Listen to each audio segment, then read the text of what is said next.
Forget that.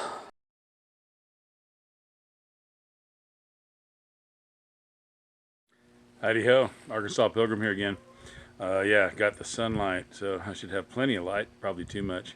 But hey, you're used to that in my videos, not having the right light. At any rate, I'm about to prep my garden planting area. Well, I'll do the next step in prepping it, which is going to be tilling. Here's the area, which I have shown before in once every videos, including the Gladiator Challenge. I am going to till this, even though it's been prepped.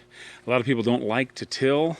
Well, to do your original preparation, you do need to till. You've got, it was like with mine, I've got a lot of roots and stuff that were from letting it get overgrown before and not having gardened in it.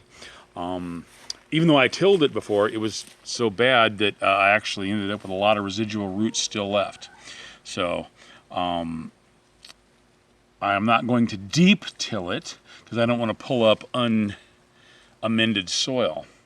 But for those of you who don't want to do tilling, this is one of those things where, you know, you've got to till first and get it ready, and then hopefully you don't need to till much after that. Of course, when you're doing a row garden, you have a lot of areas that are walkways, and if you rotate your crops and plant differently, you end up needing to till it anyway. But one of the things about tilling is that don't till down the 12 inches. That's what screws up the soil chemistry, the soil biology. So shallow tilling is okay.